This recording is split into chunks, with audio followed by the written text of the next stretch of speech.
सिद्धेभ्यः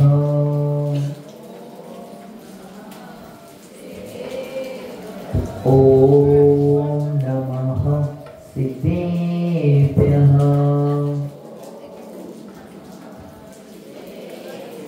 ॐ नमः सिद्धेभ्यः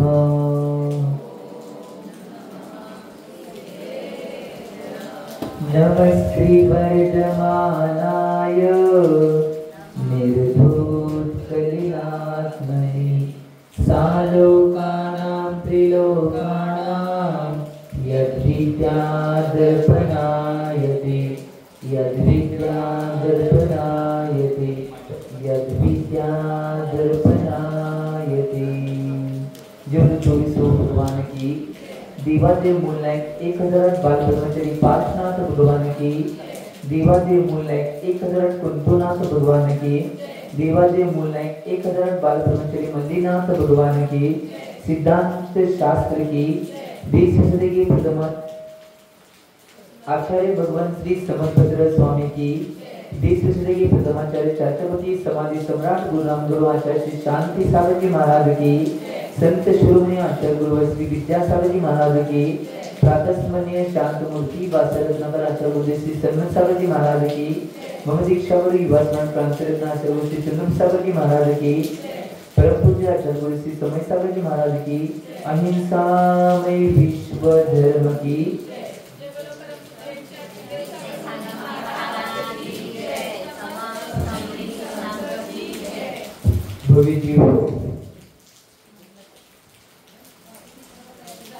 आचार्य भगवान समर्पत्र स्वामी जी आपल्या समोर काल मंगलाचरण रूपामध्ये मंगलाचरण गाथा दिली होती आणि त्याचे विश्लेषण आपण केले होतं। त्याचबरोबर आचार्य भगवंतांनी धर्मोपदेश करण्याची प्रतिज्ञा करून एक गाथा अशी दिली होती की धर्म समीचीन धर्म आपल्या जीवनामध्ये काय करणार आहे याचं कथन केलं होतं आणि त्यानंतर की जो समीचीन धर्म केल्यानंतर आम्हाला हे प्राप्त होणार आहे।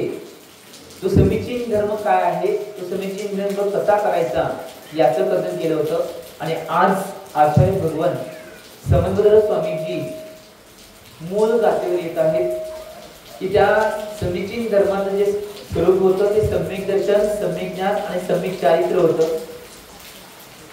आता त्यातील सम्यक दर्शनाचं कथन आचार्य भगवान आपल्या समोर ठेवत आहेत।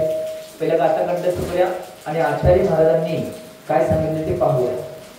श्रद्धानं परमार्थानां श्रद्धानं परमार्थानां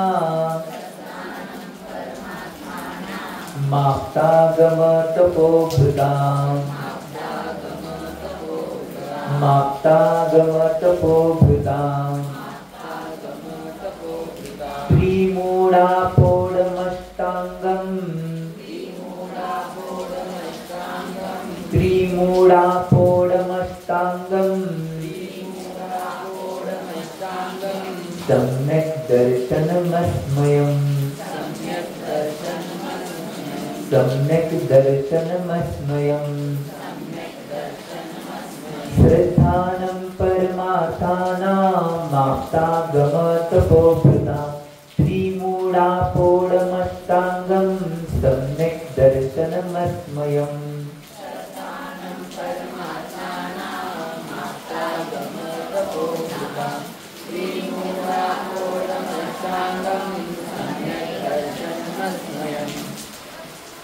आचार्य भगवान समर्पत्र स्वामीजी या 4 नंबरच्या गाथेमध्ये सम्यक दर्शनाचं स्वरूप आपल्या समोर ठेवत आहेत आणि सम्यक दर्शनाचं स्वरूप सांगत असताना त्यांनी गाथा दिलेला आहे। श्रद्धानं परमार्थानं माप्तागम तपोभूतां त्रिमूढापोढमष्टाङ्गं सम्यक दर्शनमस्मयम्। तर इथं आचार्य भगवंतांना म्हणायचंय की श्रद्धानं परमार्थानं आप्त आगम तपोभृतां काय म्हणायचंय श्रद्धानम, आम्ही श्रद्धा करायला पाहिजे. कुणावर करायला पाहिजे? खरे देव शास्त्र, परमार्थ आप, परमार्थ रूपी आप, आगम आणि तपोभूतम असे शब्द आहेत तिथं. आता या परमार्थ शब्दाचं काही आहे, जे सत्य परमार्थ भूत आहे त्याला 7 तत्वे म्हणतात. त्या 7 तत्वानुसार आप्त, आगम आणि तपोभूतम म्हणजे देव, शास्त्र आणि गुरूंचा अष्टांगम. अष्टांगम याचा अर्थ काय? निशंकित आधी 8 अंगांनी सहित, त्रिमोडापोडम 3 मूर्तीनं रहित आणि पुढे म्हणतात, पुढं अस्मयम शब्द आहे. अस्मयम म्हणजे ज्ञानादी जे 8 मद आहेत त्या 8 मदानं रहित असे जे खरे देव शास्त्रांवर समीचीन श्रद्धा केले जाते त्याला सम्यक दर्शन म्हणतात. एक गोष्ट लक्षात घ्या, आपल्या मराठी भाषेमध्ये जर सांगायचं झालं तर आचार्य भगवान काय म्हणतात, जे खरे देवशास्त्र गुरु आहेत त्या खऱ्या देवशास्त्र गुरूंच्यावर आम्ही समीचीन श्रद्धान करणं आवश्यक आहे. ते श्रद्धान कसं असलं पाहिजे, तर ते श्रद्धान 3 मूर्तीनं रहित असलं पाहिजे, 8 अंगानं सहित असलं पाहिजे आणि 8 मदानं रहित असलं पाहिजे. असं जर समीचीन श्रद्धान आम्ही खऱ्या देवशास्त्रांच्या गुरूंच्यावर केलो तर ते सम्यक दर्शन होणार आहे म्हणून आचार्य भगवान. एक गोष्ट लक्षात घ्या, आज आमचं श्रद्धा नाही ते डळमळीत आहे, मधीच आहे. इकडे कधी जाईल सांगता येत नाही, इकडे कधी जाईल सांगता येत नाही म्हणाले. दृढ पाहिजे, आम्ही एवढं दृढ पाहिजे की आम्ही जे सम्यक दर्शन आचार्य भगवंतांनी कथित केलेलं आहे ते सम्यक दर्शन तसंच आहे आणि त्याची मान्यता आम्ही आमच्या अंतरंगात तशीच ठेवलेली आहे असं आम्ही दृढ असणं आवश्यक. किती काय होऊन कोणतीही क्रिया आमच्या बाबतीत घडली तर चालेल. आज कोणी व्यक्तीने जर मिथ्यात्व त्याग केला आणि सम्यकत्वामध्ये तो व्यक्ती गेला आणि त्याच्या जीवनात काहीतरी वाईट प्रसंग घडला तर लगेच लोक काय म्हणतात, हा मिथ्यात्व सोडले म्हणून झाले. एक गोष्ट लक्षात घ्या, मिथ्यात्व सोडल्याबद्दल ते तसं होत नाही. त्यावेळी काय होत असते, ज्यावेळी मिथ्यात्वाचा त्याग होतोय, त्याग झाल्यानंतर 7 प्रकृतींचा क्षय, उपशम आणि क्षयोपशम होतोय. अनंतानुबंधी क्रोध, मान, माया, लोभ, मिथ्यात्व, सम्यक मिथ्यात्व आणि सम्यक प्रकृती या 7 प्रकृतींचा क्षय, उपशम आणि क्षयोपशम या तिन्ही क्रिया मिथ्यात्व त्याग केल्या एका वेळी होत असतात. आणि त्या क्रिया होत असताना काय होतंय, बऱ्याच कर्मांची निर्जरा त्यावेळी तो जीव एका समयाला त्यावेळी करत असतोय.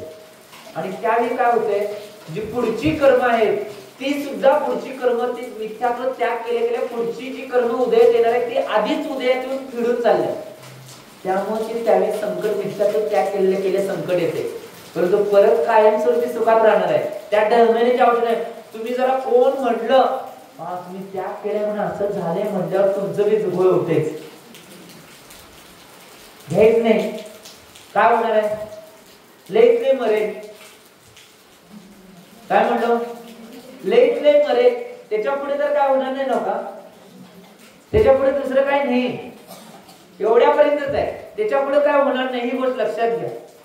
परंतु एक गोष्ट लक्षात घ्या, त्यावेळी त्या माणसांच्या गोष्टीमुळे तुम्ही जर त्या गोष्टींना तुम्हाला भुरत पडली आणि तुम्ही तिथनं बाजूला झाला आणि परत मिथ्यात्वामध्ये गेला, आता कायमाच्या उदयामध्ये एकदा मरण होणार होतं. परंतु जे तुम्ही केला त्या केल्यामुळे जे मरण होणार आहे ते भवाभवात होणार आहे ही गोष्ट लक्षात ठेवा.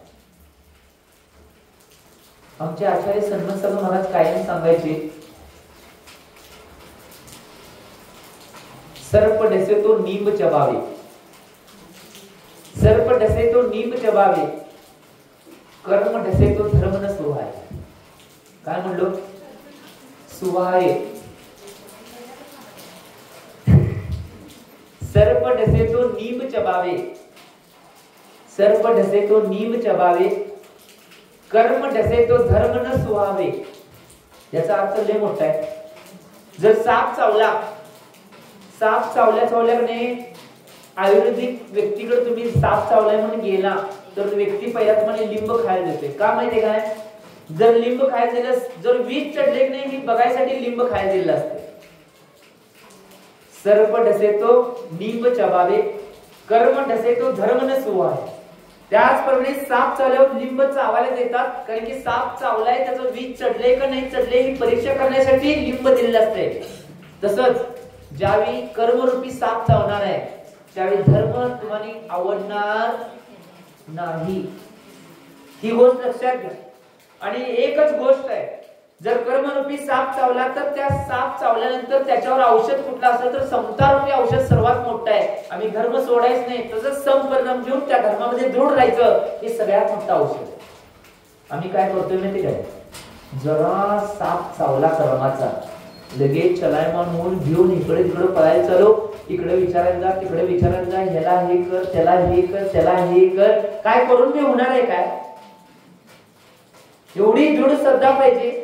काय केलं तर काय होणार नाही हे शास्त्रानुसार आपल्याला माहित असेल तर आम्ही त्यात एवढं दृढ असायला पाहिजे, कोण काय म्हणलं तरी आम्ही त्यातून बाजूला जाता कामा नये, अशी श्रद्धा असायला पाहिजे.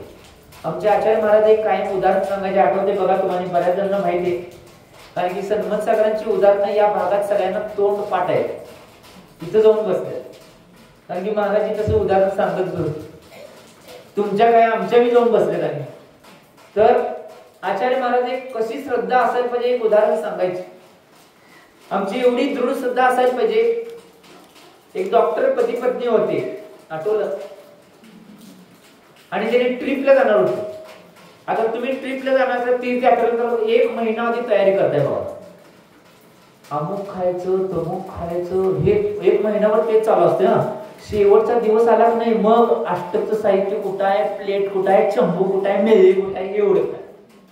पहिला महिन्याच्या कडे सुरुवातीला पहिला तयारी करताना काय तयार करायला पाहिजे, शास्त्र कुठं आहे, अष्टकचं द्रव्य कुठं आहे, अष्टकचं सेट कुठं आहे, हे सगळं तयार करायला पाहिजे. आम्ही उरपाट पहिला सगळं खाण्याचं एक महिनाभर तयारी करतोय आणि शेवट दिवशी आम्हाला आठवते धर्म सांगायचे. हो त्या डॉक्टर तर सांगायला उगाच मध्ये आला म्हणून सांगितलं, मध्ये विषय आला म्हणून सांगितलं. ते डॉक्टर एक महिनाभर सगळं सामानाची तयारी इकडे तिकडे करत होते. पहिला सगळं कपडे कपडे शेटर मोजे आणि अमुक सॉक्स फिक्स सगळं सगळी तयारी करून ठेवलं. तसं डॉक्टरांनी मी सगळी तयारी करून ठेवली, सगळं सामान बांधून ठेवले. आणि त्यांचे दिवस आला ज्या दिवशी मिरजेत रेल्वेला बसायचं होतं, मिरज तिथंच बसतोय आपण, दुसरीकडे कुठे बसतोय, कोल्हापूर किंवा मिरज जंक्शन आहे तिथं बसले जातात. तिथे गेले आणि त्याचे रेल्वे सगळं सामान रेल्वेमध्ये लोड केलं आणि सामान लोड केल्यानंतर ते रेल्वेमध्ये बसले आणि त्यांची रेल्वेचा प्रवास, त्यांच्या यात्रेचा प्रवास चालू झाला. प्रवास चालू होऊन फक्त 10-15 मिनिटं झाले आणि त्या बायकोचं एवढं डोकं दुखायला लागलं. नवरा होता तो डॉक्टर होता, आठवलं, नवरा डॉक्टर होता आणि बायकोचं एवढं डोकं दुखायला लागलं. बायको गेली नवऱ्याकडे आणि म्हणली की माझं डोकं जास्त दुखलं, एक गोळी द्या. आता ते सगळं साहित्यामध्ये पाऊच बीच गोळ्याचा आधीच आणलेलं की अमुक हिची गोळी तमुक हिची गोळी त्यावर पाठीमागे लिहून आणते की जैन लोक लय हुशार. तर सगळं आणलेलं. आता डॉक्टर साहेब सामान जे लोड केलं होतं त्यात बघायला गेले ते पाऊच कुठे ठेवले. योगायोगाने काय झालं म्हणजे काय सामान तिथं बघितले आणि त्या सामानाचं पाऊच तेवढं घरात विसरून आलं. आता बायकोला जर सांगितलं पाऊच विसरून आले म्हणून, बायको म्हणा तुम्ही डॉक्टर आहे, जगाला सगळ्या गोळ्या द्यायला, जगाला इंजेक्शन करचेला, जगाचं सगळं करचेला, माझं तेवढं बाबतीत असं करताय हे असं म्हणायला नको म्हणून डॉक्टर ते काय केलं नाही सोडा.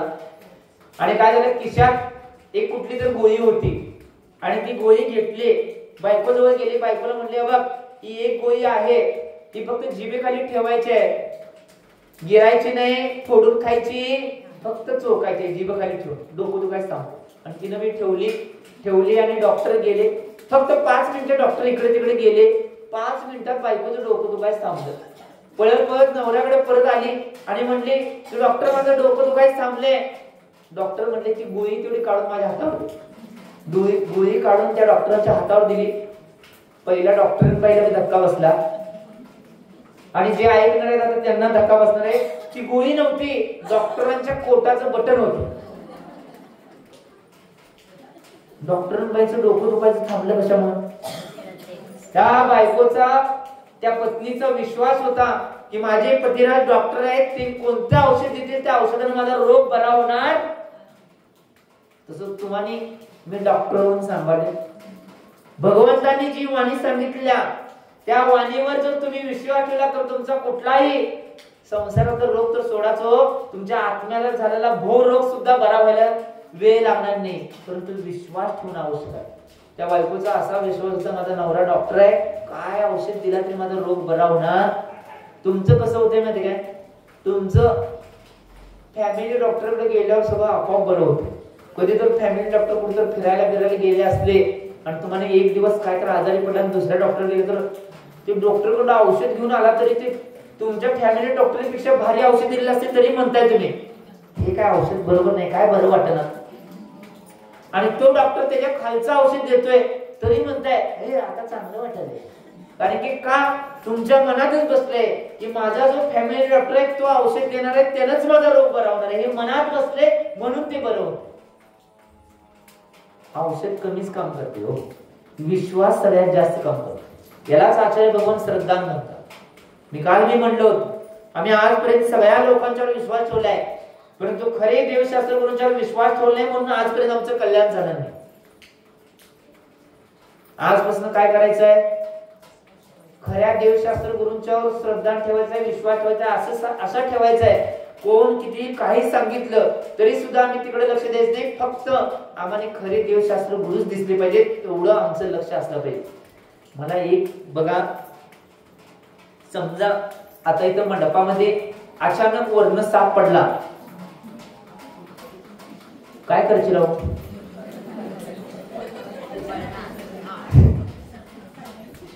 100च्या स्पीडनं पडणार म्हणाले, एकमेकावर धडकणार पडणार आहो म्हणत्या दुर्गावर राहून ते एकमेकावर धडकून पडणार.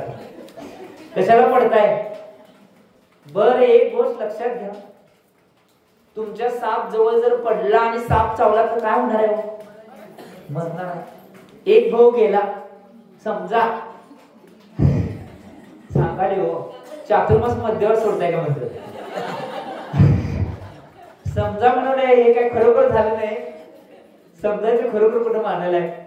तर समजा झालं तर एक भाऊ गेला समजा, परंतु एक गोष्ट लक्षात घ्या, जर आम्ही सांगितले खऱ्या देवशास्त्र तुमच्यावर तुम्ही श्रद्धा ठेवला नाही तर तुमचे एक भाऊ जाणार नाही, अनंत आणि असंख्य भाऊ तुमचे वाया जाणार, ही गोष्ट लक्षात ठेवा. आता एक भाऊ गेला तर चालेल हो, काय बाधा नाही, काही होणार नाही, काही गोष्टी घडणार नाही, परंतु एक गोष्ट लक्षात घ्या,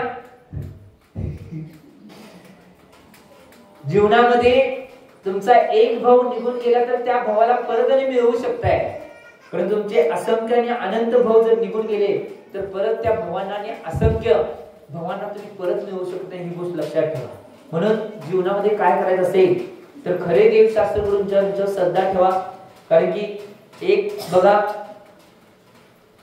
जी शासनाचे जे नायक आहेत ते खरे का आहे त्याचं बऱ्याच जणांनी चिंतन आणि मनन केलं तर कळेल. पहिला साधी गोष्ट आपण बघून जाऊया की तुम्ही म्हणताय महाराज हे देव आहे ते खरे देव आहे, परंतु आम्ही का मानायचं, असं जर कोण म्हणत असेल, कोण म्हणत नाही सोडा, तरी सुद्धा कोण म्हणत असेल, कुणाच्या मनात कधी काय येईल काय सांगता येत नाही. कारण की आई जाणे बाप आणि मन जाणे पाप, सन्मत महाराज काय म्हणायचे, त्या मुलग्याचा वडील कोण आहे हे फक्त आईच सांगू शकते, आणि मनात पाप काय चालले ते स्वतःचं मन सांगू शकते, दुसरं कोण सांगू शकत नाही. केवली भगवान सांगू शकतात, परंतु पंचमकाळात केवळ भगवान नाहीत, ही गोष्ट लक्षात घ्या. अवधी ज्ञानी मुनिराज बी नाहीत, फक्त एक शेवटच्या समयाला पंचमकालाच्या अंती एक अवधी मुनिराज होणार आहे. ज्यावेळी कल्की राजा होणार शेवटचा, तो शेवटचा कल्की राजा होणार, त्यावेळी एक अवधी आणि शेवटची मुनिराज होणार आहे, शेवटची माते जी असणार आहेत. अवधिज्ञानी पंचमकाळात सुद्धा असतात, फक्त या अपेक्षेने ते शेवटला एक अवधिज्ञानी मुनिराज होणार आहेत आणि शेवटला एक माता जी असणार ते कल्की राजा आणि उपकल्की राजा काय असतात आता मध्येच सांगताना मग पुढे जाऊया. 500 आणि 1000 वर्षाला एक दोन राजा होत असतात, कल्की आणि उपकल्की. कल्की राजा 1000 वर्षाला होत असतोय आणि उपकल्की असतात ते 500 वर्षाला होत असतात. ते काय करत असतात, धर्माचा ऱ्हास करत असतात.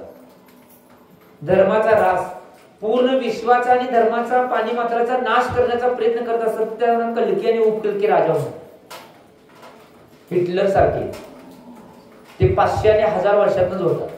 आता किती चालू आहे आपलं 2550 किती 2550. आता 1 पासून 50 घुस पर्यंत आपण इथं आहेच का नव्हता? मी नव्हतो, तुम्ही होता. 1 पासून 50 पर्यंत तुम्ही होताच. आतापर्यंत कोण कल्की राजा झाला नाही, उपकल्की बी झाला नाही. आता 500 वर्ष मधले पूर्ण झाले म्हणजे उपकल्की होण्याची शक्यता आहे आता या तुमच्याच काळात. ही गोष्ट लक्षात घ्या.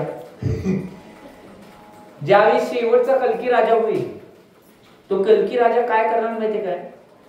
कल्की राजा सगळ्यांच्याकडे टॅक्स रूपामध्ये काहीतरी घेणार. मग दिगंबर मुनीला टॅक्स रूपामध्ये काय देणार? म्हणून दिगंबर रूपांच्या मुनीरांच्या हातातला पहिला ग्रास तो टॅक्स म्हणून काढून घेणार. तो ज्यावेळी काढून घेणार त्यावेळी अवधीज्ञानाने ती मुनीला जाणार की हा कल्की राजा आहे, आता धर्माचा इथं नाश होणार आहे आणि पंचम काळाचा अंत होणार आहे, म्हणजे अग्नीचा सुद्धा नाश होणार आहे. हे जाणून घेणार ती दोघंही जे महाराज माताजी असणार ते सगळे तिथं महाराज माताजी कोण कोण असतील त्याच वेळी सल्लेखनाला बसणार. ही पंचम काळाच्या अंतीची व्यवस्था आहे. त्याला कल्की आणि उपकल्की राजा म्हणतात. ही प्रत्येक 1000 आणि प्रत्येक 500 वर्षाला होणारच आहे. ही गोष्ट लक्षात घ्या. परंतु एक गोष्ट लक्षात घ्या म्हणून मी सांगालोय, एवढी विपरीतता आहे या पंचम काळामध्ये. कल्की उपकल्की होणार आहे त्यामध्ये सगळी विपरीतता मध्ये चालूच आहे आणि पुढे जसं पंचम काळ जाईल तशी विपरीतता येत जाणार आहे.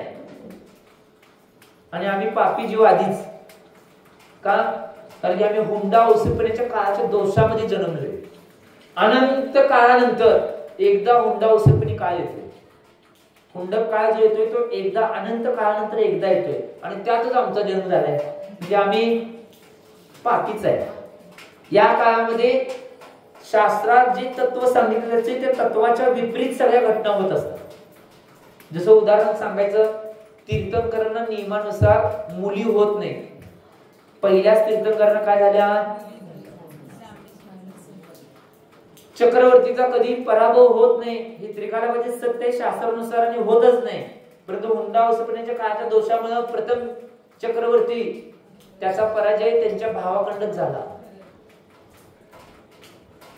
नियम काय आहे? जे तीर्थंकर होणारे जीव आहेत ते सगळे नियमानं अयोध्यामध्ये जन्म घेणार आणि नियमानं मोक्षाला समेत चिखलजीमधूनच जाणार. परंतु या हुंडक औषधपणाच्या काळाच्या दोषामुळे बरेच तीर्थंकर इतरत्र जन्म घेतले आणि बरेच तीर्थंकर सम्यक चिखलजी सोडून मोक्षाला गेले. हे हुंडक औषधपणाचा काळाचा दोष आहे. असे बरेच आहेत. हे मी नॉमिनल तुम्हाला काय घटना घडल्या ते सांगितल्या. असे बरेच आहेत. जर काढायचं म्हटलं तर बरेच एवढी लिस्ट निघेल. हे बरेच असे हुंडक काळाचे दोष आहेत. त्या काळामध्ये आम्ही जन्मलोय. जर खरोखर आम्हाला जर सुधारायचं असेल, महाराज आम्ही बिघडले, सुधारायचं याचा अर्थ काय माहितीये? आता पंचम काळ आहे, परत षष्टम काळ येणार. षष्टम काळामध्ये तर इतकी भयान परिस्थिती असणार, कारण की षष्टम काळात अग्नी नाही, त्यामुळे अन्न नसणार आहे. सगळे जन्म घेणारे ते 1.5 फुटे एवढी तुर तुर तुर तुर तुर तुर इकडे तिकडे पळणार आणि सगळ्यांची चेहरा सगळी भयानक, कुठला अंग कुठला अवयव कुठे बी येणार. पिक्चर मध्ये दाखवलं जाते की नाही, ते सगळं षष्टम काळाचं आहे.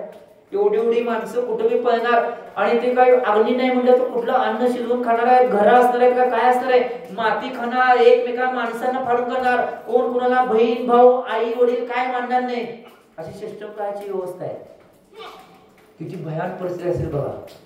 पंचम काळ 21,000 वर्षाचा आहे, षष्टम काळ 21,000 वर्षाचा आहे. परत काळचक्र होणार आहे, ते उरपाट चालू होणार. षष्टम काळ झाल्यावर परत आणि षष्टम काळ म्हणजे ते 21,000 वर्ष, परत पंचम काळ 21,000 वर्ष आणि मग चतुर्थ काळ येणार. त्यावेळी महापद्म नावाचे पहिले तीर्थंकर सैनिक राजाचा जीव होणार. 21 84,000 वर्षानंतर हे होणार आहे. आणि जर आपल्याला सुधारायचं असेल, मी सुधार शब्द वापरलाय मराठीतला, एक सुसज्ज शब्द आहे तो. जर आपल्याला सुधारायचं असेल तर हे 21,000 वर्ष आपण जन्म घेण्यापासून मनुष्यगतीत वाचवायचंय. आणि त्याच्यासाठी काय करायचं असेल तर काल मी सांगितलं होतं 4च तिकीट आपल्याकडे. पहिली तिकीट काय आहे? दिगंबर दीक्षा घेणे. दुसरं तिकीट आहे आर्यिका दीक्षा घेणे. तिसरं तिकीट आहे प्रतिमा गाणे होणे. आणि चौथं तिकीट आहे आता जो विषय चालू आहे त्याच्यासाठी हे सगळं सांगितलंय. सम्यक दर्शन प्राप्त करणे, शुद्ध सम्यक दर्शन. कारण की आचार्य भगवंतांनी याच ग्रंथामध्ये परत 35 नंबरचा श्लोक येतोय पुढं. सम्यक दर्शन शुद्धा नारद तिर्यक नपुसक सत्वानी दुष्कुल कृताल्पायु दरिद्रपाच नाप्यवर्ती का. याचा अर्थ काय? एक शुद्ध सम्यक दर्शन प्राप्त केल्यानंतर या 8 ठिकाणी आपण जात नाही. नरक गतीमध्ये, तिर्यकची गतीमध्ये, नारक तिर्यक नपुसक स्त्रीत्वानी, नपुसक होत नाही. स्त्रीत्वानी म्हणजे स्त्री गतीमध्ये जात नाही. तुम्हाला फायदा. स्त्री गतीमध्ये परत जन्म घेत नाही सम्यक दर्शन प्राप्त केलेले. दुष्कुलामध्ये जन्म होत नाही. विकृत म्हणजे अपंग आधी होत नाही तो. अल्पायू म्हणजे काय? आत्महत्या ते कधी करून घेत नाही, घात करून घेत नाही जीवाचा तो. आणि शेवटचा एक दरिद्रतांचे नाप्यवर्ती का. दरिद्र कधी तो बनत नाही. तो कायम श्रीमंत घरामध्ये चांगल्या कुलामध्ये जन्म घेतो. इथे चांगलं आहे बघा एक सम्यक दर्शन. तुमच्या बाजारात एक वस्तूवर एक वस्तू फ्री आहे. एक साडी घेतली की एक साडी फ्री. दिवाळीला ऑफर असत्या. 5 किलोचा तेलाचा डबा घेतला की एक काळीचपट्टी बंडल फ्री. लगेच जातं ठिकाण. अवघड आहे. 3 साबण घेतले की एक साबण फ्री म्हणलं पळतंय. 3 साबणामध्ये 2-2 रुपये वाढवून त्या साबणाचे पैसे काढलेले असतात. माहितीच नाही आपल्याला.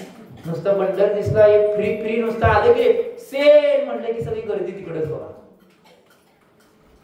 आमच्या बाजारामध्ये, तुमच्या बाजारामध्ये एकावर एक फ्री वस्तू आहे. आमच्या आचार्य भगवंत आणि भगवंतांच्या बाजारामध्ये एकावर 8 गोष्टी फ्री आहे.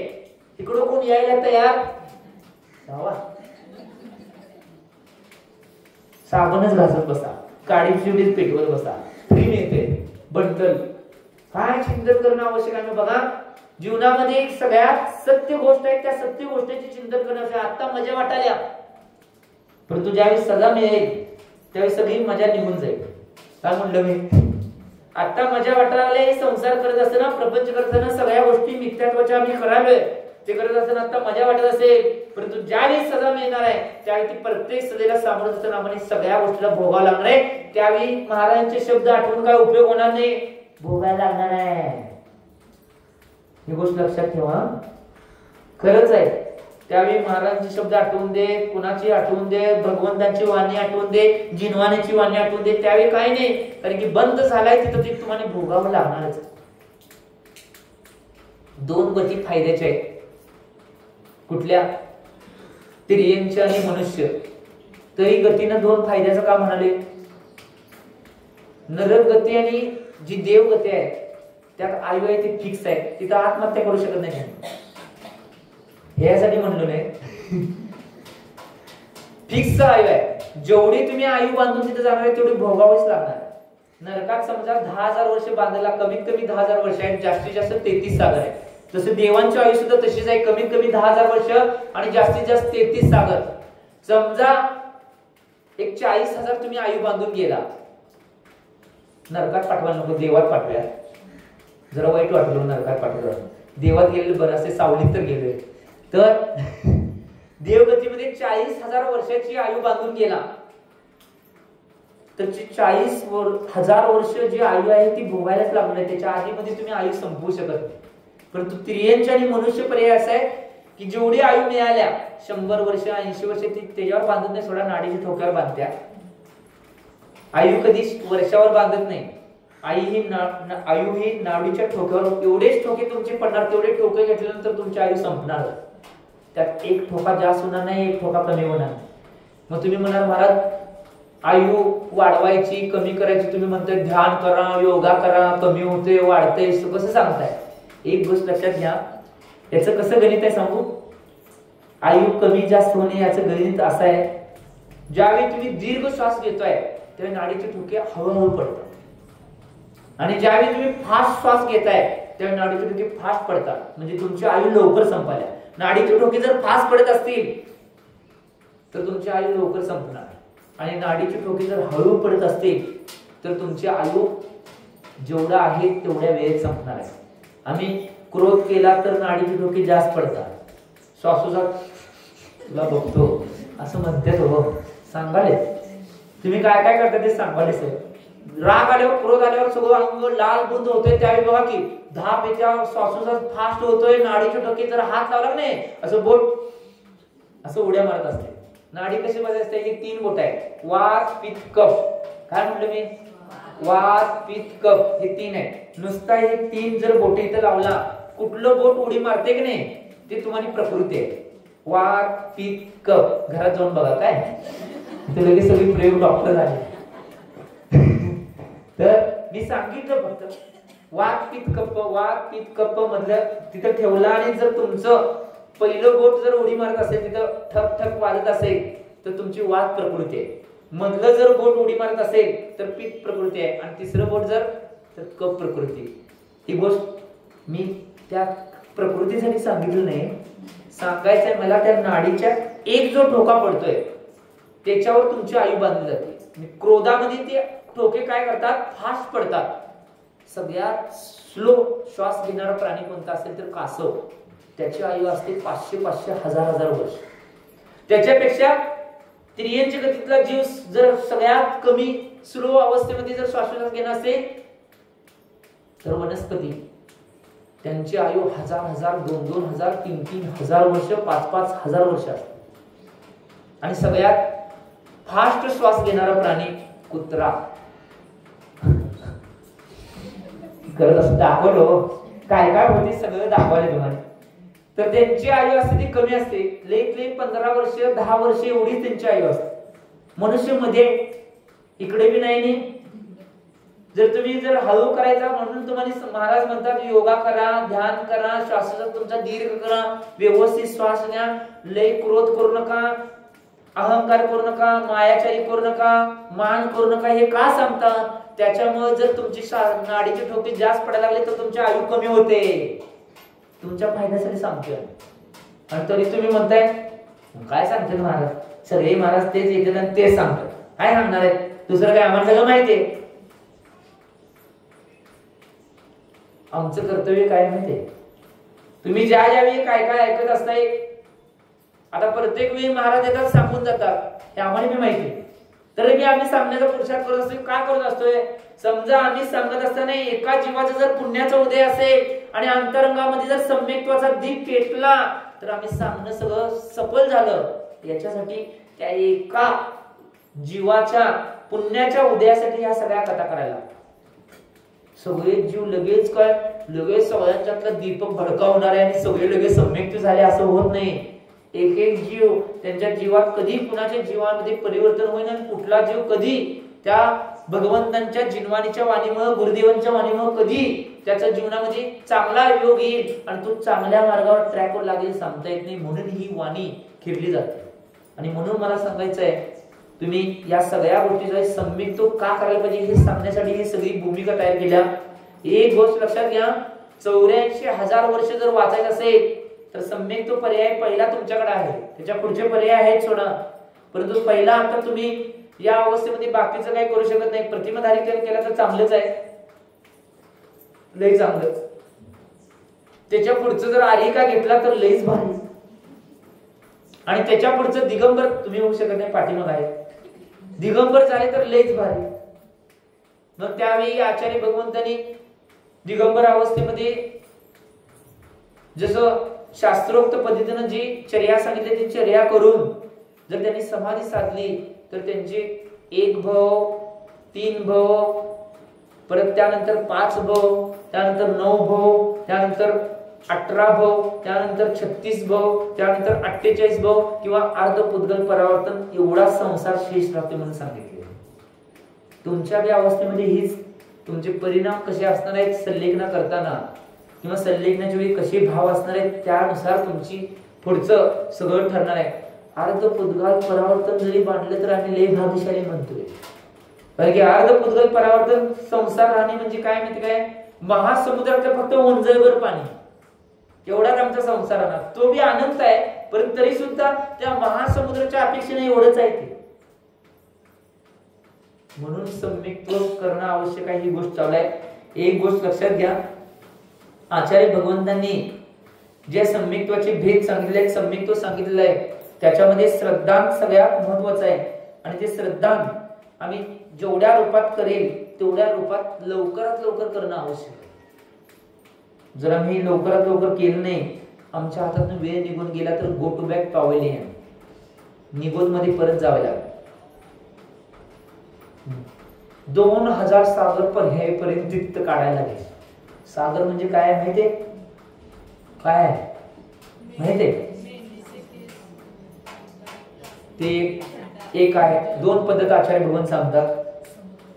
महासमुद्राचं पाणी घ्यायचं, हे तुमचा हिंदी महासागर किंवा अरबी समुद्र नव, पॅसिफिक अटलांटिक महासागर आहेच नाही, अमेरिकेकडं आफ्रिकेकडं तिकडं ते महासमुद्र घ्यायचे, त्याच्याकडे जाऊन उभं राहायचं. कशाला? बघायला नव.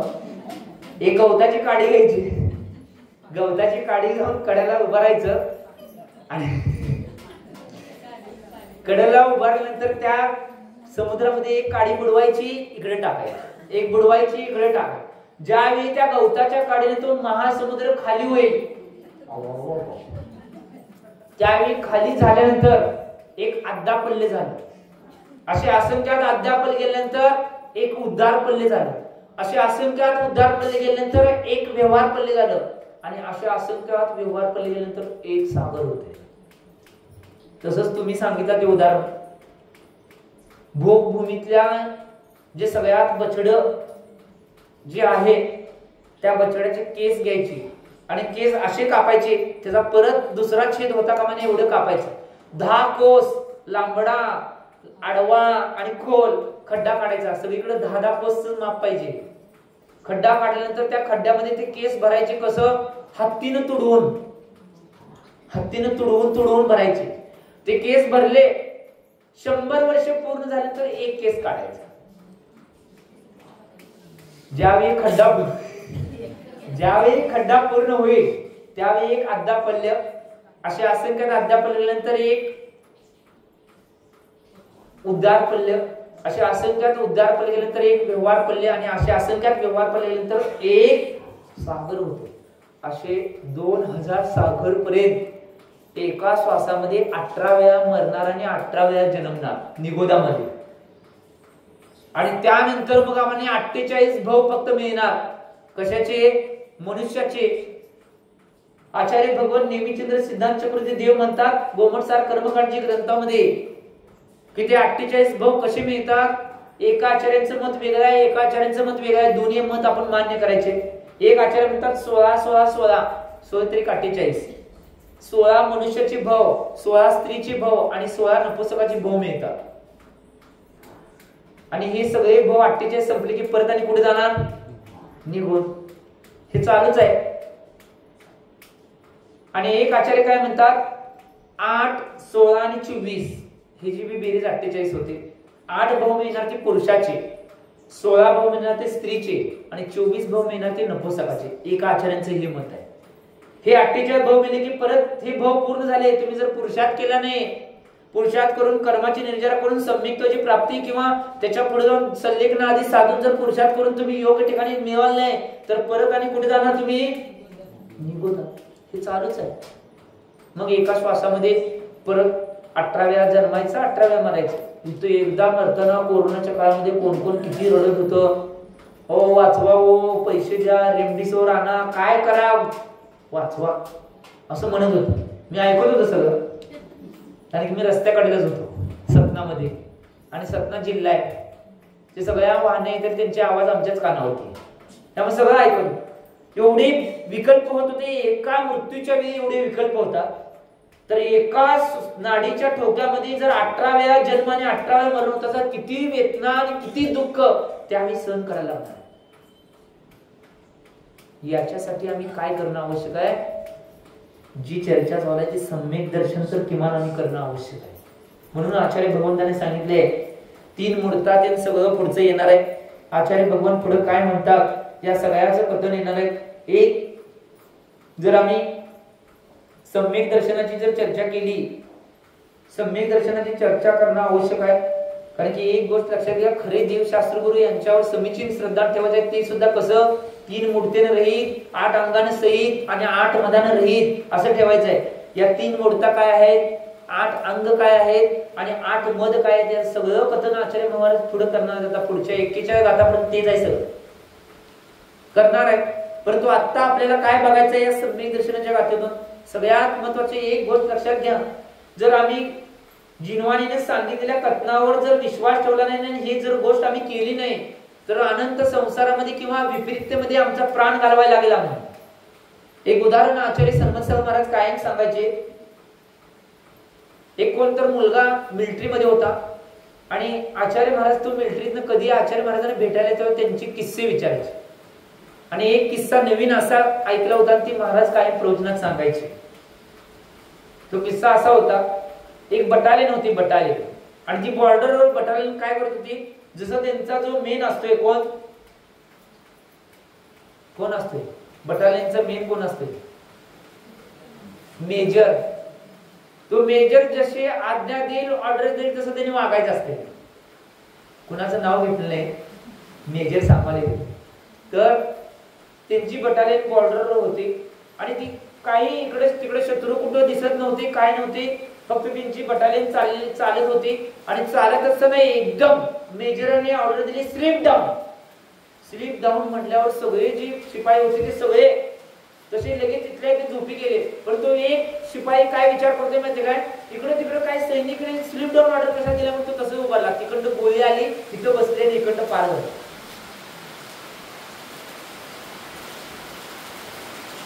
त्या मिलिटरी मॅनचा किंवा त्या शिपायाचा तिथंच मृत्यू झाला. एक गोष्ट लक्षात घ्या, त्या शिपायाचा मृत्यू का झाला, जी मेजरने दिलेली ऑर्डर होती ती ऑर्डर पाळली नसल्यामुळे. आमचा मी भावाभावात मृत्यू का होतोय, जिनवानी जी ऑर्डर दिल्या ती आम्ही पाळली नसल्यामुळे. जिनवानीने म्हटलं स्लीप डाऊन,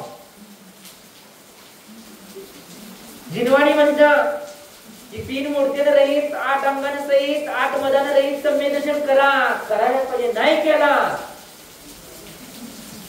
मी काय म्हणलं नाही, तुम्ही म्हणाले काय म्हणाले, मी तुम्ही म्हणला, मी काय म्हणाले, मी फक्त पोहोचवले. ही गोष्ट लक्षात घ्या. आम्ही याचं चिंतन करणं आवश्यक आहे, कारण की जीवनामध्ये या गोष्टी आहेत, त्या या गोष्टी आम्ही समजूनपर्यंत आमचा वेळ निघून जातो. आणि खरोखर ती पुण्यशाली आहे. आज तुम्हाला वाटत असेल की बरीच लोक म्हणतात की कोण पुण्यशाली आहे. खरोखर पुण्यशाली कोण असेल, या पृथ्वीतलावर सगळ्यात पुण्यशाली, ज्याला मनुष्य भाव आणि जैन कुल मिळाले तो पुण्यशाली आहे. तुम्ही कोण आहे, पुण्यशाली आहे? खरं खरं म्हणालाय का तुम्ही, बस समजा तुम्ही पुण्यशाली. परंतु आचार्य भगवान त्याच्या पुढे जाऊन 12 भावनेचं कथन आपण ऐकलंय मागल्या वेळी होतं तेव्हा. 4 महिन्यामध्ये रोज संध्याकाळी, 4 महिने नव्हतो, 4 महिने आता झाले, 1 महिना होतो तेव्हा कोकणात जायच्या आधी 1 महिना होतो त्यावेळी नाही 12 भावनेचं संध्याकाळी आपलं कथन चालू होतं. ते 12 भावनेचं कथन ऐकताना दुर्लभ भावनेचं कथन चालू होतं बघा. दुर्लभातील दुर्लभ काय, तर त्यामध्ये पहिला मनुष्य भाव मिळणं दुर्लभातील दुर्लभ आहे. कारण की एकेंद्रिय, द्विंद्रिय, तीन-इंद्रिय, चतुर्ंद्रिय, पंचेंद्रिय, मग चौथी पंचेंद्रिय आम्ही बनतो. दुर्लभातील दुर्लभ आहे मिळणं, हे दुर्लभ भावनेमध्ये सांगितलंय.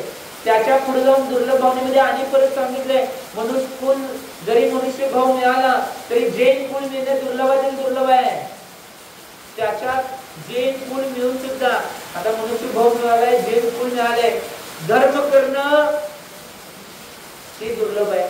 धर्म करत असला सम्यक धर्म करणं त्याच्या पुढे जाऊन आता सम्यक तोडी आहे. ज्ञान आणि चारित्र्य करून हे सुद्धा दुर्लभ आहे. त्याच्या पुढे जाऊन दिगंबर दीक्षा घेणे दुर्लभ आहे. दिगंबर दीक्षा मिळाली तरी त्याच्यात दुर्लभ काय असेल तर आत्मानुभूती होणे दुर्लभातली दुर्लभ. मग आम्ही कुठे नंबर बघा कुठं असेल याचं चिंतन करणं आवश्यक आहे. आमचा नंबर आता कुठे आहे आम्ही चिंतन करणं आवश्यक आहे. एक एक पायरी वर चढण्याचा पुढचा आम्ही करणं आवश्यक आहे. जर आम्हाला खरोखर कळत असेल तर एक गोष्ट लक्षात घ्या, नुसता पुण्य पुण्य आमचं नाही, म्हणून तुम्ही ग बसला तर चालणार नाही, पुरुषार्थ सुद्धा करायला पाहिजे. नाहीतर आमच्या आचार्य महाराज एक सांगायचे, आम्ही पुरुषार्थच करायचा नाही, सम्यक तू घ्यायचा आहे, प्रतिमा घ्यायचा आहे, त्याच्या पुढे जाऊन दीक्षा घ्यायची आहे, हे पुरुषार्थ करायला तयार नाही आम्ही. बऱ्याच जणांची योग्यता असून पुरुषार्थ नसल्यामुळे त्यांचं कार्य होत. काय म्हणलं मी? बऱ्याच जणांची योग्यता असून सुद्धा त्यांनी पुरुषार्थ न केल्यामुळे त्यांना ते मिळत नाही. धर्मस्थळ महाराज एक उदाहरण सांगायचे. एक व्यक्ती होता, उन्हाळ्याचे दिवस होते, पावसाळ्यात मी गोष्ट सांगायचो. उन्हाळ्याचे दिवस होते आणि एक व्यक्ती नदीच्या कडेला एका झाडाखाली निवांत झोपायसाठी नाही काय तर उशी घेतला आणि निवांत झोपला. आता झोप लागना, वर त्याचं लक्ष गेलं, झोपेत तसं झोपल्यावर ते योगायोगाने झाड तिथे जांभळत होते. आता वर लक्ष गेल्यानंतर काळीभोर मोठी मोठी टपोरी जांभळं लागल्यात. आता भावना काय करतोय, माझं पुण्य असेल तर जांभळ माझ्या तोंडात येऊन पडेल. आणि काय होते मध्ये योगा म्हणून वारे येते आणि वाऱ्याने एक जांभळ बरोबर येते, परंतु तो मान बिन हलवत नाही, ते जांभळ एकदम मिक्सीवर पडते. मिक्सीवर पडल्यावर परत काय म्हणते माहिती काय, जर माझं पुण्य असलं तर तोंडात आपोआप जाईल, थोड्या वेळ वारे येते आणि खाली पडते. आणि परत विचार करतोय, आणि पुण्य जर असेल तर तोंडात पडेल. आता एक जांभळ आणि झाडाचे तुटले, पुरुषार्थ करत नाही, इकडे तिकडे हात तोंड हलवायचं आणि बरोबर येऊन कुठे पडतं, इथं पडतं. इथं पडलं आणि विचार करतोय, पुण्य असेल तर तोंडात आपोआप जाईल, आधी वाढायचे खाली पडतं. एक गोष्ट लक्षात घ्या, पुण्याच्या जीवावर सगळं मिळतंय, पण त्या पुण्याच्या जीवावर पुरुषार्थ करणं आवश्यक. त्या व्यक्तीनं पुण्याच्या जीवावर त्याला जांभळ मिळलं होतं, जरा उगाच तोंड वर केला असता, आज गेला जांभळ. आम्ही पुरुषार्थ करायला तयार नाही. आज जे काही मिळणार आहे ते माझ्या बरोबर पुण्याच्या जीवावर मिळायला पाहिजे, सगळं हातात मिळायला पाहिजे अशी आमची भावना. तीन काळात असं कधी होणार नाही. आजपर्यंत जेवढे जीव सिद्ध भगवान बनलेले आहेत, त्या सगळ्या सिद्ध भगवान जीवांनी जे बनलेले आहेत त्यांनी सगळ्यांनी पुरुषार्थ केलाय, म्हणून ते सिद्ध भगवान बनलेले आहेत. एकही जीव असा नाही की नुसता पुण्याच्या जीवावर किंवा त्याच्या कर्माच्या जीवावर तो सिद्ध भगवान बनलाय. किती जणांना किती प्रकारच्या साधना करायला लागल्या, किती जणांना किती प्रकारचं तप करायला लागलं, किती जणांना किती प्रकारचे दुःख कष्ट सहन करावे लागले, त्यावेळी ते सिद्ध भगवान जाऊन बनले. असं जर बनत असतं, कोण पुरुषार्थच केलं, हे पुण्याजीवर होते काय होते, काय होत नाही. पुरुषार्थ केल्याशिवाय तुमचं पुण्य प्रबळ होणार नाही. काय म्हणलं मी, पुरुषार्थ केल्याशिवाय तुमचं पुण्य प्रबळ होणार नाही, ही गोष्ट लक्षात घ्या. त्यामुळे आमच्या जीवनामध्ये आम्ही पुरुषार्थ करून आता पहिल्या स्टेप पासून चालू. पहिल्या स्टेप मध्ये आम्ही जर निश्चित रूपाने सम्यक धारण केलं नसेल तर पहिली स्टेप करा, मित्राबरोबर त्या करून पहिला सम्यक धारण करण्याचा पुरुषार्थ करा. आणि जर आम्ही सम्यक प्राप्त केला असेल तर पुरुषार्थ करायला प्रयत्न करा, लवकरात लवकर मी प्रतिमामध्ये कशी जाईन. आणि प्रतिमा जरी असल्या तर परत पुरुषार्थ करा, त्या प्रतिमा वाढवता कसे. जर वाढलेल्या प्रतिमा असतील तर पुरुषार्थ करा, मी आरेख किंवा दिगंबर दीक्षा कशी घेईन ह्या पुरुषार्थ करा. आम्ही याचं चिंतन करणं आवश्यक आहे. म्हणून आचार्य भगवंतांनी सांगितले, सम्यक दर्शनाचं कथन करताना कवा तास गेला कळलं नाही, कारण की आजचं कथन आहे ते महत्वाचं आहे. आम्ही याचा पुरुषार्थ करायला तयार नाही, म्हणून हे कथन करणं आवश्यक होतं. बघा, कुणाच्या मनामध्ये भाव असतील, कुणाच्या मनामध्ये जर निश्चित त्यांच्या पुण्याचा उदय आला असेल तर संधी साधून घ्या. हे जर मिथ्यात्वामध्ये असेल तर मिथ्यात्व त्याग करून आम्ही सम्यकत्वामध्ये येण्याचा पुरुषार्थ करणं आवश्यक आहे. नाहीतर सगळं करून पालच्या गागीवर, तुम्हीच म्हणता, मी काय म्हणतो नाही, पालच्या गागीवर पाणी असं होणार आहे. त्यामुळे काही करून आम्ही त्या मार्गावर जाण्याचा पुरुषार्थ करा. आम्ही धर्म करत असेल, आम्ही मनुष्य कुल मिळवले, जैन कुल मिळवले, धर्म करावे तरी सुद्धा काय उपयोग नाही. एक गोष्ट लक्षात घ्या, आचार्य भगवान कुंद स्वामीजी रेल सारखी या ग्रंथामध्ये उदाहरण देतात. पहिला हिशोब करूया आणि मग काय उदाहरण दिले ते बघूया. कारण की गणित माझ्या नावडीचा, रविवार माझ्या, हिशोब तुम्ही करायचा आहे, मी नुसतं सांगतो. आचार्य भगवान काय म्हणतात, दशलक्षण धर्म आहे. दशलक्षण धर्म एक दशलक्ष धर्म पूर्ण व्हायला किती वर्ष लागतात हो? 10 वर्ष. हुशार किती वाले लय हुशार आहे हो. एक दशलक्ष पूर्ण करायला किती वर्ष लागले? 10 वर्ष. आता 80 दशलक्ष 10 पूर्ण करायचे किती वर्ष लागणार? 100 वर्ष. हुशार आहे. 100 वर्ष असं तुम्ही ओवायला. त्यानंतर एक षोडशकार पूर्ण करायला किती वर्ष लागतात? 16 वर्ष. अशी 16 षोडशकार पूर्ण करायचे किती वर्ष झालं? 256. त्यामध्ये ती 100 दशलक्षांची ऍड करा किती झाली? 356 झाली. 356 वर्ष लोपी जर ओवायला आणि एका मिथ्या देवाला जर पाया पडला तर 356 वर्ष व्यर्थ आहे म्हणून आचार्य भगवान बोलू सांगतात. काय म्हटलं मी? चालते. बरोबर आहे, बरोबर आहे. त्यांचा प्रश्न बरोबर आहे. ठीक आहे, चालते का? 356 वर्ष वाया जाणार आहे. मी काय म्हणलो? असं जर 356 वर्ष तुम्ही धर्म केला आणि एका मिथ्या देवाला जर तुम्ही तुमचा डोकं टेकवला नतमस्तक झाला तर तुमची 356 वर्ष वाया आहेत. काढून बघणार तर काढून बघा. रेल सारखी ग्रंथ आचार्य भगवान कुंद स्वामी लिहिलेला ग्रंथ. मी कायम तुम्ही सांगतोय, विदेशागर सांगायला म्हणून ऐकू नका. कुठले महाराज येतात म्हणून सांगितलं म्हणून ऐकू नका. कोण आचार्य येतात सांगतात म्हणून ऐकू नका. प्रत्येक महाराजांनी सांगितलेलं तुमच्या कसोटीवर, सोन्याच्या कसोटीवर घासा. त्या शास्त्राने सांगितले काय बघा आणि मग स्वीकारा. विदेश सागर सांगते म्हणून सांगू नका. सन्मत सागर सांगते म्हणून सांगू नका. आचार्य विद्यासागर सांगते म्हणून सांगू नका. किंवा आचार्य शांती सागर सांगते म्हणून ऐकू नका. तर त्या प्रत्येक गोष्टीला कसोटीवर घासा आणि मग जीवनात स्वीकारा. एवढं वर्ष आचार्य भगवंतांचा एवढे वर्ष तुम्ही धर्म केला आणि एका मिथ्या देवाला जर पाया पडला तर ते तुमचे तेवढे वर्ष वाया आहे. मग आम्ही काय काय जीवनामध्ये करतोय याचं चिंतन करणं आवश्यक आहे. जर आम्ही या सगळ्या गोष्टी करत असेल किती भाव आमची वाया जाणार बघा. म्हणून भावना चांगली करावं. आचार्य महाराज कायम म्हणायचे आमचे, चहा बिगड़ गया तो सुबह बिगड़ गई. चाहा बिगड़ गया तो सुबह बिगड़ गई. नाश्ता बिगड़ गया तो सुबह बिगड़ गई.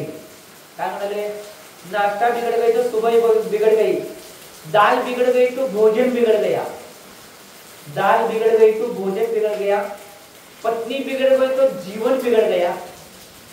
मी म्हणलं नाही आचार्य महाराज म्हणतो पत्नी बिगड़ गई तो जीवन बिगड़ गया और भाव बिगड़ गए तो भाव बिगड़ गए. सगळ्यात महत्त्वाची गोष्ट आहे. आमचे जर भाव बिघडायचे नसतील तर आमचे भाव निर्मल करणं आवश्यक आहे. निर्मल भावाची पहिली पायरी म्हणजे सम्यक दर्शन. निर्मल भावांची पहिली पायरी म्हणजे काय आहे? सम्यक दर्शन आहे. आणि त्या सम्यक दर्शनाला प्राप्त करण्याचा पुरुषार्थ आमच्या जीवनामध्ये आम्ही करणं आवश्यक. ही गोष्ट लक्षात ठेवा. आज एक बघा, किती काय केलं तर आम्ही कुठल्याही गोष्टी झाल्या तर आम्ही काही झाले तरी कधी बिघडता कामा नये. आचार्य भगवान विद्यासागर महाराज स्तुती आणि दोहा शतक मध्ये एक दोहा लिहितात, देखो जानो बिगड़ो मत. याचा अर्थ लय मोठा आहे. देखो जानो बिगड़ो मत. तुम्ही बघा, जाणून घ्या आणि बिघडू नका. कोण काय करते इकडे बघण्यापेक्षा तुम्ही काय करला इकडे बघा. देखो याचा अर्थ काय माहिती आहे? देखो याचा अर्थ आहे सम्यक दर्शन. जानो याचा अर्थ आहे सम्यक ज्ञान आणि बिघडो मत याचा अर्थ आहे सम्यक चारित्र्य. ही गोष्ट लक्षात ठेवा. आज कोण किती जरी कोण सरळ मार्गावर असेल आणि त्याच्यावर हसत असतील तर ते हसणारे किती मूर्ख आहेत माहिती आहे का? कारण की जो सत्य मार्गावर आहे, जो शास्त्राच्या आचार्यांनी सांगितलेल्या मार्गावर आहे, त्याच्याकडे जर बघून एक गोष्ट लक्षात घ्या. आमचे आचार्य महाराज कायम म्हणायचे, बरेच लोक आम्हाला नग्न बघून हसतात, थट्टा करतात, चेष्टा करतात. आम्ही ते हसत असत तेव्हा त्यांच्याकडे बघून आम्ही हसायला चालू करतो. त्यांनी आमच्याकडे का हसतात? किती मूर्ख आहेत, उगाच कपडे काढले आणि उगाच नागडे फिरले, किती मूर्ख आहेत, यांना काय कळतंय की नाही? आणि आम्ही त्यांच्याकडे बघून का हसतोय?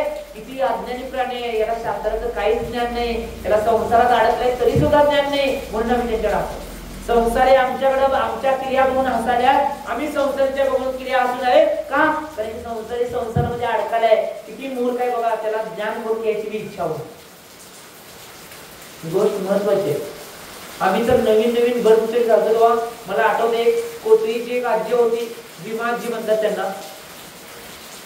त्यांच्या घरात भीमा उत्तर असते म्हणून त्यांना भीमाजी म्हणतात. कोपऱ्यावर चढायला घर आहे बघा, हॉलच्या चढाला. ती आजी आली की नाही, पहिला आम्ही भेटलो. आचार्य महाराजांच्या ब्रह्मचर्य असणार, एक छोटासा रुमाल खांद्यावर असणार आणि आहारला आचार्यांच्या बरोबर पाठीमागं टिपली म्हणून आम्ही जाणार. बारकं वय होतं, कारण की 22व्या वर्षी माझं ब्रह्मचर्य होत झालं. त्या 22व्या वर्षी एवढं बारकं हलकं दिसत होतो आणि कपडे ते घालायचे आणि ते एक टावेल आणि टिपली घेऊन चालले होते. ती भीमाजी म्हणाल, बाबा तुला काही कळतंय की नाही? आजी काय झालं?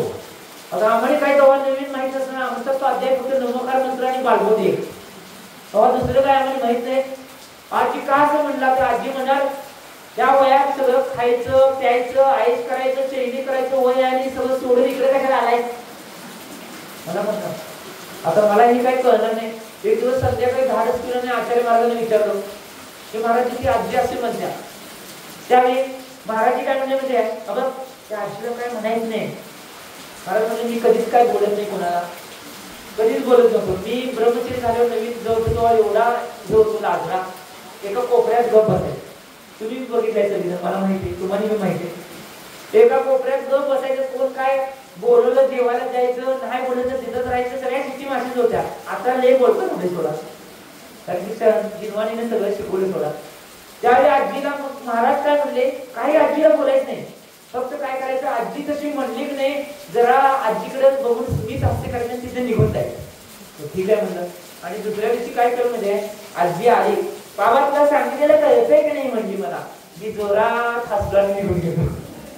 हसल्यावर की नाही त्या ज्यावेळी ती पाठशाळेची मॅडम एक आहे, एका महाराजची मिसेस आहेत, त्यांचं नाव मला आठवणार, मॅडमचं नाव आठवणार, त्या कोण तर आहे थोडा. बरेच वर्ष झाले ते पाठशाळा घेतात. त्यांचे ऐलक महाराज त्यांचे होते, भाऊली समजा त्यांचे मिस्टर. त्या मॅडम बरेच वर्ष पाठी झाले. त्या मॅडमांना ती आजी काय म्हणली होती काय, त्या बाबाला काय कळते की नाही पुन्हा, म्हणजे मला आजी सांगायला त्या मॅडमला की मी एवढं सगळं त्याला म्हणले तरी हसूनच जाते. मग ज्यावेळी की नाही प्रत्येक वेळी हसून जायला लागलं. परंतु ज्यावेळी आईला दीक्षा होऊन परत गावामध्ये आलो आणि आईला दीक्षा झाल्यानंतर बऱ्याच गोष्टी प्रवचन असेल, ज्ञान असेल, सांगताना पाठशाळा घेताना असेल, त्याने आजीने बघितले.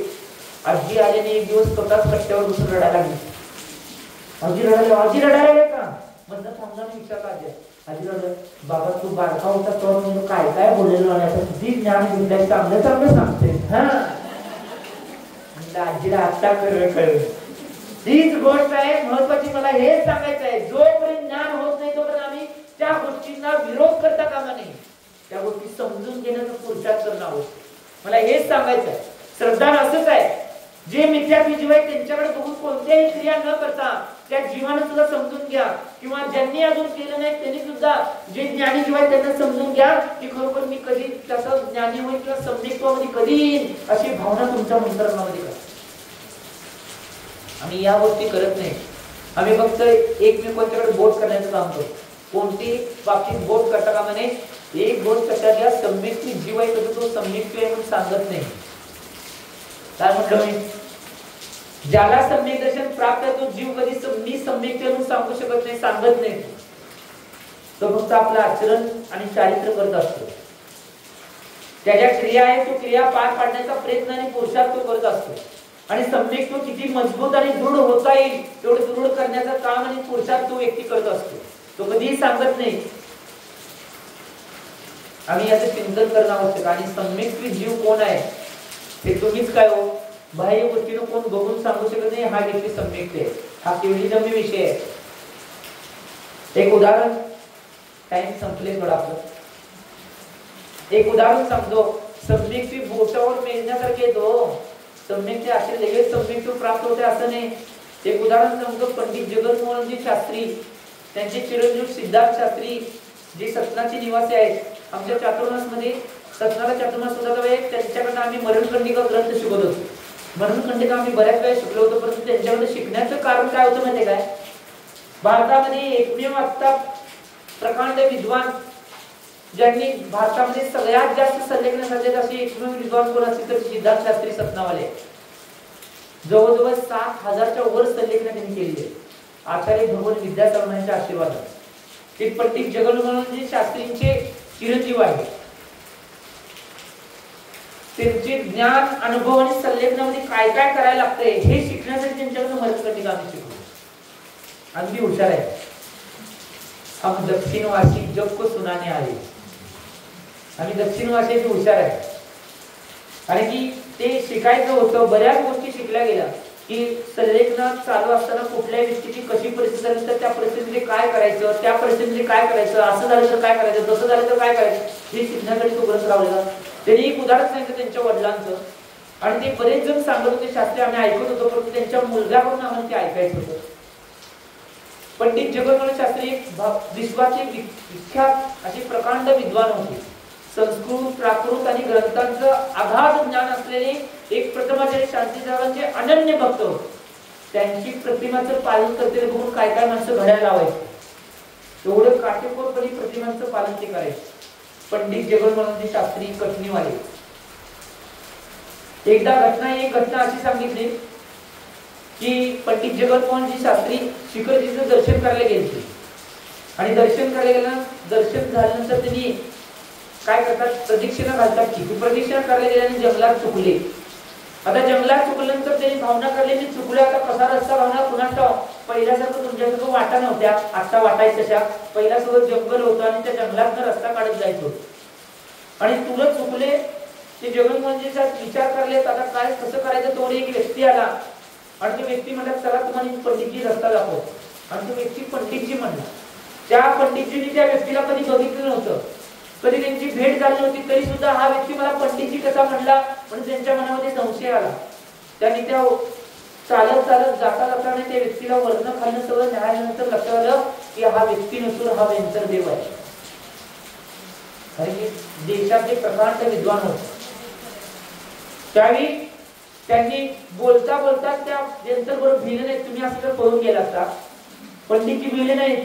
पंडितजी बोलत जाता त्यांनी एक प्रश्न टाकला वेंतरला की मला सांगा श्रीमानजी या पृथ्वी तलावर आता तुम्हाला सम्यक दृष्टी जीव कोण कोण आहे ते सांगा. कोण कोण होऊन गेले तुम्हाला आठवतात असे जीव सांगा. त्याने 3 व्यक्तींची फक्त नावं घेतली. एक गणेश प्रसादजी वर्णी, शुल्लक गणेश प्रसादजी वर्णी होते, त्यांचं एक नाव घेतलं. दुसरं नाव गेलं प्रथमाचार्य शांतीसागरजी महाराज आणि तिसरं नाव घेतलं संत शिरोमणी आचार्य विद्यासागर महाराज. हे 3च नाव घेतली. आम्ही चिंतन करण्यासाठी आम्ही म्हणून नुसता होणार नाही. आम्ही कायमस्वरूपी पुरुषार्थ करायचा प्रयत्न करणं आवश्यक आहे. केवढं काटेकोरपणे आम्ही सम्यक तो पाळता येतो पाळण्याचा पुरुषार्थ जीवनामध्ये करणं आवश्यक आहे. असे विद्वान होते. टाइम झाले. ते असे प्रकारचे विद्वान होते की त्यांनी आपल्या जीवनामध्ये एवढे काटेकोरपणे व्रताचं पालन केलं, परंतु त्यांचा एवढा विश्वास एका गोष्टीवर होता की ज्ञान करण्यापेक्षा चारित्र्याला महत्व देणं आवश्यक आहे, हे त्यांचं मत होतं.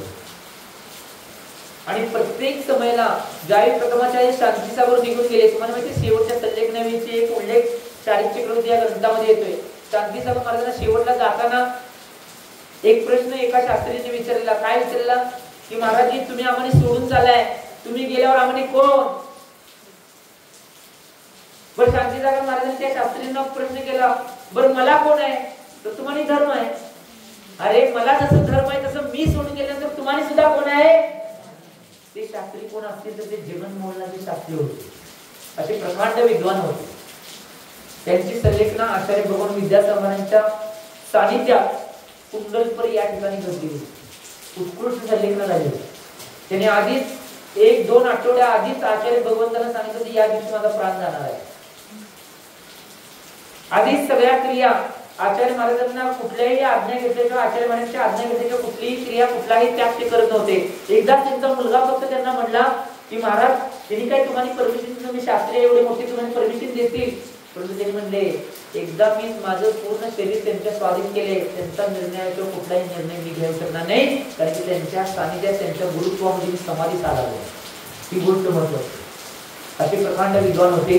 त्यामुळे एक गोष्ट लक्षात घ्या, सम्यक दर्शनाची कथा तर आपण परत आता रोजच्या रोज ऐकणार आहे. त्यामुळे तुम्ही तुमच्या जीवनामध्ये जेवढं सम्यकत्वाला प्राप्त करता येईल आणि सम्यकत्व जर प्राप्त असेल असं तुम्हाला वाटत असेल तर त्याला जेवढं जोड करता येईल, जेवढं त्याच्यामध्ये समीचीनता भरता येईल आणि जेवढं त्याच्यातील दोष काढता येईल तेवढं काढून टाकण्याचा प्रयत्न आणि पुरुषार्थ करा आणि तुम्हाला सम्यकत्व प्राप्त करून जीवन जगण्याचा प्रयत्न करा. मी जाता एवढेच भाव करतो, मानव जीवन मिला है बेस्ट होते मन जाने जो वेस्ट, मानव जीवन मिला है बेस्ट होते मन जाने जो वेस्ट, पाप को दो रेस्ट अपने आप की कर लो टेस्ट, तभी हम सबको मिलेगा मोक्ष का रेस्ट, तभी हम सबको मिलेगा मोक्ष का रेस्ट. जे बोला आचार्य भगवान श्री सन्मत सागर जी महाराज की.